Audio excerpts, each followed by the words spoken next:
नमस्कार, मैं सुनीता कथा मंथन में आप सबका स्वागत करती हूँ। कथा मंथन में आज सुनिए वैरागी उपन्यास का द्वितीय अध्याय। लेखक शरद चंद्र चट्टोपाध्याय।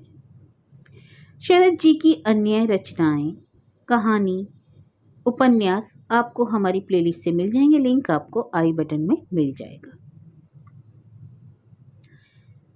वृंदावन के घर का जो परिचय उस दिन कुंज ने अपनी बहन को दिया था, उसमें किसी तरह की कोई अतियुक्ति नहीं थी।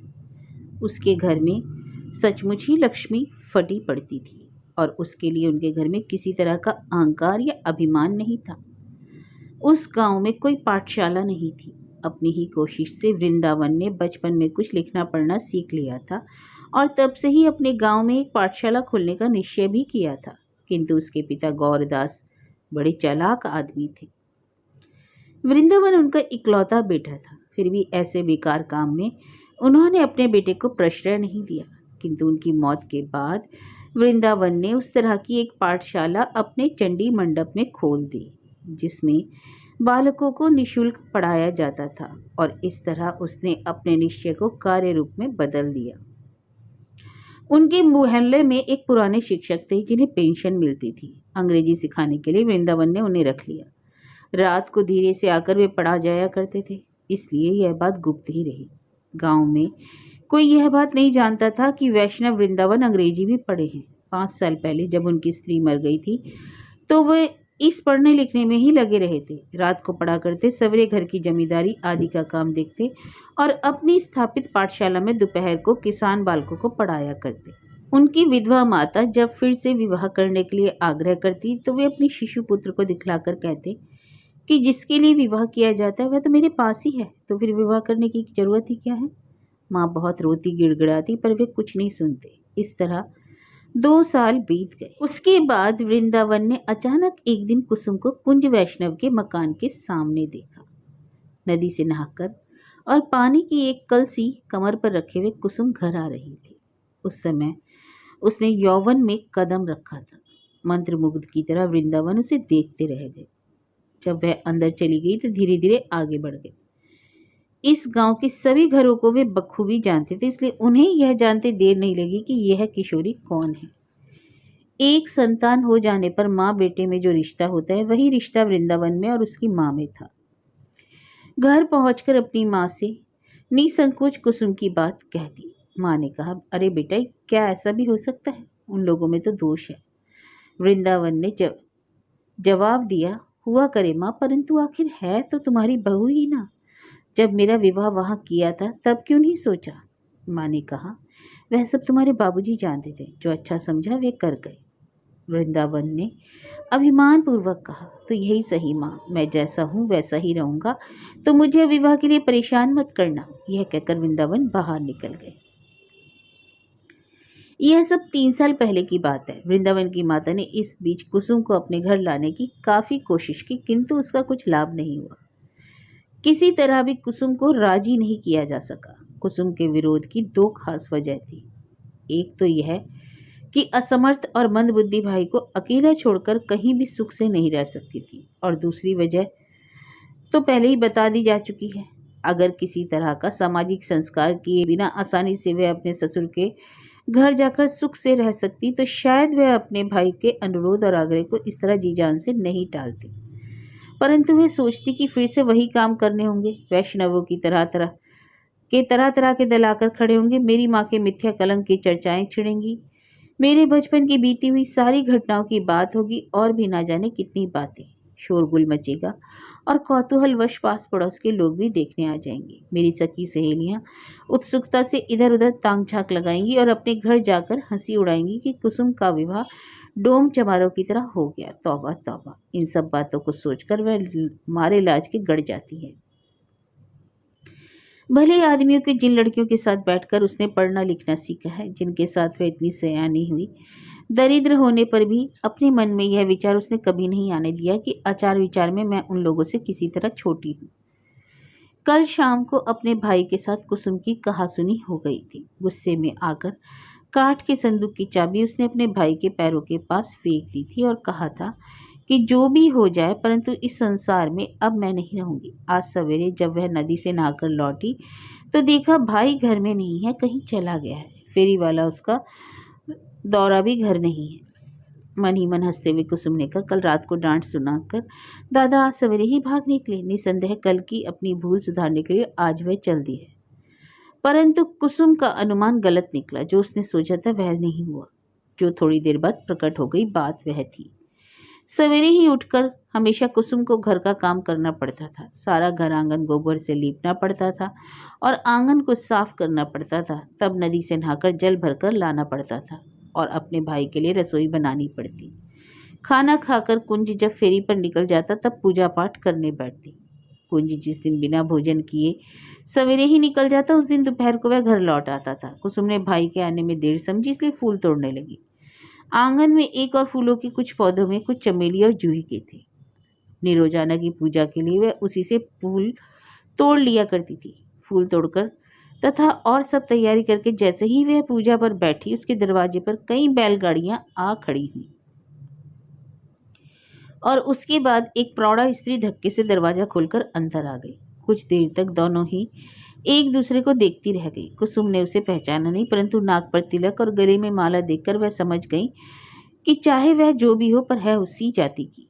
पास पहुंचकर प्रौढ़ा ने हंसते हुए कहा, तुम मुझे नहीं पहचानती होंगी बेटी, परंतु तुम्हारे दादा पहचानते हैं। कहाँ हैं कुंजनाथ? कुसुम ने कहा, वे तो आज सवेरे ही कहीं चले गए, मालूम होता है देर से आएंगे। आगंतुक स्त्री ने आश्चर्य से कहा, हैं देर से आएंगे? अभी कल ही तो वे अपने बहनोई और 4-5 अन्य लड़कों को जो रिश्ते में हमारे भांजे होते हैं खाने का न्योता दे हैं। इसलिए मैंने ही आज सवेरे ही वृंदावन से कह दिया कि बेटे कह दो गाड़ी वाहन से कि गाड़ी जोत कर ले आए। मैं भी चलकर बहू को जरा दिखाऊं और आशीर्वाद दे आऊं। सुनकर कुसुम स्तंभित रह गई, परंतु तुरंत ही उसने अपने आप को संभाल लिया और माथे का आंचल कुछ और आगे खींचकर जल्दी से प्रणाम करके उठ खड़ी हो गई। कुसुम ने समझ लिया कि ये सास है। आसन पर बैठकर वे हंसते हुए बोली, वृंदावन ने कल खा पी चुकने के बाद हंसते हुए कहा कि मैं ऐसा भागा हूँ कि कुंज दादा हैं तो मेरे बड़े भाई की तरह, परंतु आज तक इन्होंने मुझसे यह भी नहीं कहा कि कल आकर हमारे यहाँ एक लुटिया पानी पी जाना। इधर कई दिनों से मेरी ननद के लड़के भी हमारे यहाँ हैं। उस पर कुंजनाथ ने हंसते हुए उन सबको भी न्योता दे दिया, इसलिए वे सभी आए हैं। सिर झुकाए हुए कुसुम चुपचाप खड़ी रही। वृंदावन की माँ निम्न श्रेणी की मामूली औरत की तरह नहीं थी, वह बहुत समझदार थी। कुसुम का भाव देखकर सहसा उसे संदेह हुआ कि कुछ न कुछ गड़बड़ी अवश्य हुई है। संदिग्ध भाव से उसने पूछ लिया, क्यों बहू, कुंजनाथ ने क्या तुमसे कुछ भी नहीं कहा? घूंघट के अंदर से सिर हिलाकर कुसुम ने बताया, नहीं। परंतु वृंदावन की माँ ने यह नहीं समझा, बल्कि उन्होंने सोचा कि यह कहकर गया है, इसलिए संतुष्ट होकर बोली, तब ठीक है। इसके बाद कुंजनाथ के उद्देश्य से स्नेहपूर्वक कहा, डर था कहीं मेरा पागल बेटा सब बातें भूल ना जाए। तब तो समझती हूँ कि वह कुछ सौदा आदि खरीदने गया है, थोड़ी देर में आ ही जाएगा। लोग वे सब भी आ ही गए। बाहर से ही एक बार वृंदावन ने पुकारा, कुंज भैया, और उसके बाद सहसा आंगन में आ खड़े हुए। उनके साथ 3 लड़के थे, यही उनके फुफेरे भाई थे। उनकी माँ ने कहा, कुंजनाथ अभी बाहर गए हैं और बहू अंदर जरा शतरंजी बिछा दो, ये लोग बैठ जाए। कुसुम ने कुछ घबराकर अपने भाई की कोठरी में कंबल बिछा दिया और हाथ में चिल्लम सजाकर तंबाकू चढ़ाने के लिए रसोई घर में चली गई। यह देखकर वृंदावन ने हंसते हुए कहा, रहने दो, हम लोग तंबाकू नहीं पीते। चिल्लम रखकर कुसुम रसोई घर में एक खंबे के सहारे चुपचाप खड़ी हो गई। उसका विवेक शून्य बेवकूफ भाई कैसी आफत में डालकर खिसक गया। क्रोध, अभिमान, लज्जा और अवश्यंभावी अपमान की आशंका से उसकी आंखों में आंसू भर आए। उसके भंडार की सभी चीजें तो कल ही खत्म हो गई थी। आज सवेरे जाने से पहले वह सोचती गई थी कि लौट कर आऊंगी तो दादा को हाट भेजूंगी, परंतु लौट कर देखा तो भाई का कहीं पता नहीं था। कुंज जब कोई गलती कर बैठता है तो वह अपनी छोटी बहन से इतना डरता है कि उतना कोई नौकर अपने मालिक से भी नहीं डरता होगा। जिन बड़े आदमियों के घर केवल भोजन कराने का के अपराध में कुसुम इतनी अधिक गुस्सा हुई थी, ताव में आकर कुंज उन्हीं आदमियों को दल बल के साथ न्योता दे आया था। यह अपराध उस पहले अपराध से भी तो बड़ा था, इसलिए अपनी बहन से कुछ कह सकने का उसे साहस नहीं हुआ। इसलिए सवेरे उठकर वह भाग गया। किंतु अब चाहे कुछ भी हो, पर वह रात से पहले घर नहीं लौटेगा, यह तय जानकर कुसुम आशंका से विकल हो गई। और सबसे बढ़कर आफत यह हुई कि जिस संदूक में उसके इकट्ठे किए हुए थोड़े से रुपए थे, उसकी चाबी भी उसके पास नहीं थी और ऊपर हाथ में भी उसके पास एक पैसा नहीं था। निरुपाय होकर कुसुम करीब 5 मिनट तक खड़ी रही। इसके बाद अचानक उसका सारा क्रोध वृंदावन पर बरस पड़ा। वास्तव में तो सारा दोष इन्हीं का है। उसके नासमझ भाई को रास्ते में से क्यों वे घर पकड़ कर ले गए और उससे यह परिहास किया, और कौन है जो दादा उन्हें घर बुलाकर भोजन कराए। इधर 3 साल से अनेक बहानों से, अनेक उपायों से वृंदावन इधर आते जाते रहते हैं और कितनी ही तरह से भाई बहन के मन की थाह लेने की कोशिश करते रहते हैं। कई बार सुबह शाम बेवजह भी मकान के सामने से गुजर गए हैं। हम कैसी बुरी हालत में हैं ये वे अच्छी तरह जानते, इसलिए हमें नीचा दिखलाने के लिए जानबूझकर कौशल रचा गया। काठ की मूर्ति सी कुसुम अपनी आंखों से आंसू पोंछ रही। वह बड़ी अभिमानिनी है, परंतु इस समय वह अकेली है, क्या करे। वृंदावन की माँ तो उठकर भीतर जाकर लड़कों से बातचीत करने लगी, परंतु उसके लड़के की नज़र कोठरी के बाहर इधर उधर भटकती रही। सहसा उसकी नज़र रसोई घर में खड़ी कुसुम पर जा पड़ी। जब आंखें चार हुई तो वृंदावन ने समझा कि वह इशारे से उन्हें पास बुला रही है। क्षण भर के लिए उसका हृदपिंड उछलकर रुक गया। उन्होंने सोचा कि यह असंभव है, ये मेरी आंखों की भूल है। वृंदावन सोचने लगेगी कि संयोगवश सामना हो जाने पर घूंघट खींचकर जल्दी से परे हट जाती है। मेरे प्रति जिसकी निदारुण अरुचि की बात कितनी बार कुंजनाथ सुना चुका है, वह क्या कभी स्वयं मुझे अपने पास बुलाएगी? यह कभी नहीं हो सकता। वृंदावन ने अपनी निगाह दूसरी ओर फेर ली, परंतु वहां भी वह नहीं ठहर सकी। जिस जगह आंख मिली थी फिर उसी ओर चल दी। सचमुच कुसुम उन्हीं की ओर देख रही है। उसने उन्हें हाथ के इशारे से बुलाया। लड़खड़ाते हुए वृंदावन ने रसोई घर के सामने आकर कोमल स्वर में पूछा, मुझे बुलाया है? कुसुम ने भी उसी तरह कोमल स्वर में कहा, हाँ। क्यों? कुछ देर चुप रहने के बाद कुसुम ने गंभीर स्वर में कहा, मैं तुमसे यह पूछती हूँ कि हमारे जैसे दीन दुखियों को इस तरह सताने में तुम जैसे बड़े आदमियों की कौन सी बहादुरी हो जाती है? यह कैसा अभियोग हुआ अचानक? वृंदावन चुप खड़े थे। कुसुम ने कुछ कड़ी आवाज में कहा, क्या तुम्हें नहीं मालूम कि हम किस तरह अपने दिन काट रहे हैं? फिर दादा से ऐसी हंसी क्यों की? इतने लोगों को लेकर क्यों खाने आए? वृंदावन पहले तो समझ ही न सके कि इस अभियोग में क्या जवाब दे, परंतु संभवतः वे गंभीर प्रकृति के व्यक्ति थे, किसी भी वजह से अधिक विचलित नहीं होते। थोड़ी देर के बाद उन्होंने अपने आप को संभालकर अत्यंत सहज और शांत भाव से पूछा, कुंज दादा कहाँ हैं? कुसुम ने कहा, पता नहीं, मुझसे बिना कुछ कहे सुने तड़के ही उठकर कहीं चले गए। कुछ देर तक चुप रहने के बाद वृंदावन ने कहा, खैर गए तो जाने दो, मैं तो हूँ। घर में खाने पीने को क्या कुछ भी नहीं? ना, कुछ भी नहीं, सभी चीजें खत्म हो गई और इस वक्त एक पैसा भी मेरे पास नहीं है। वृंदावन ने कहा, तुम्हारी ही तरह मुझे भी इस गांव में सभी जानते हैं। मुझे एक गमछा दे दो, सभी चीजें खरीद कर मैं मोदी से भिजवा देता हूँ। मैं अभी नहा कर आता हूँ। अगर माँ पूछे तो कह देना नहाने गए हैं। अब तुम यहाँ खड़ी मत रहो, जाओ।